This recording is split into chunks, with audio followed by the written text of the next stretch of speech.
We own three businesses at the moment.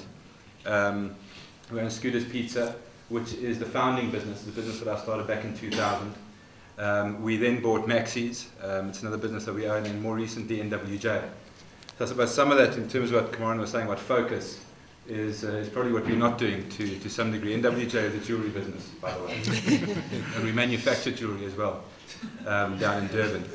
But I think that the only point to this is we've grown from 0 to 260 stores in these 9 years, and from probably doing, I think we had about 4 million rand loss back in 2004. I had managed to lose 4 million rand of my shareholders' money by 2004, and this year we posted just over 20 million rand profit. And I think, no, it doesn't deserve a round of applause, I tell you it doesn't, it really doesn't. But I think the only point of that is that it points to something specific which we do, and that's around growth. Because one thing I get asked often is, should I go into franchising? My first answer is don't. And I have 260 franchisees. And I think that, but there's a reason for that, and that is, in South Africa, a lot of people think that franchising is the route for growth. And it typically starts out, you've got a concept, a retail concept at least particularly, you open up a store, it works fantastically well, your mate comes to you typically and says, this is great, can I open one as well? You don't have the money, but you've read in Succeed magazine or Entrepreneur magazine, you've read in Entrepreneur magazine that the guys charge a joining fee of 50 or 100,000 rand for a new store, so it gives us a wonderful way to make money. I get the 100 grand up front fee, he goes and opens the store, it's fantastic, and I get to grow, which is a fantastic ego boost. But it's unfortunately really not that simple when growing a business. And what Kamaran was saying around strategy, the ultimate objective in a lot of the growth that you do is whether it's sustainable growth. And that really is probably one of the key factors. Now, I was with an Endeavour entrepreneur or potential entrepreneur a couple of weeks ago who wanted to franchise his business. And my thought really around franchising, I was quite sincere when I tell you that franchising is not the solution to your growth challenges. Because when you franchise, you give part of control away. So the very reason why that business may be successful in that first retail outlet that you have, of whatever nature it is because you have control. And the moment that you give that control away, by franchising, you're essentially giving equity away.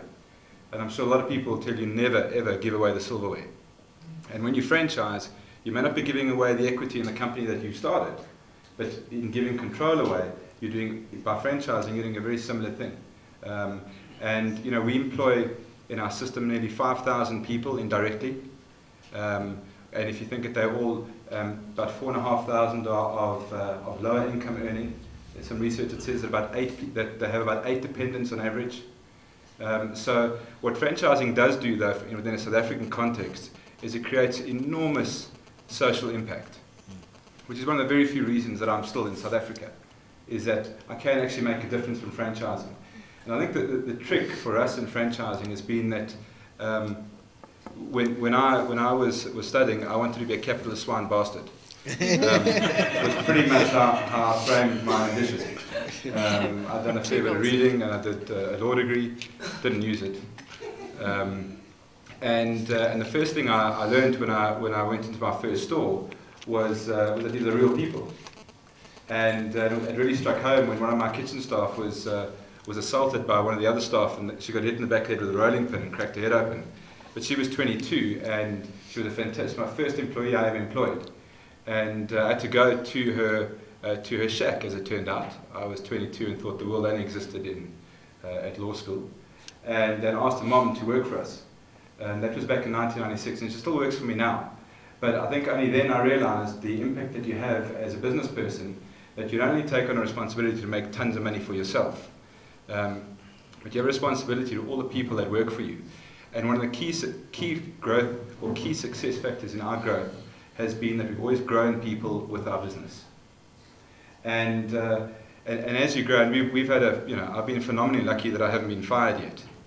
And that's the honest truth, because our business has grown. We're a listed company now, and I've somehow managed to still stay at the top of the pile, but it's only because I've invested an enormous amount of time in developing myself as I've developed the business.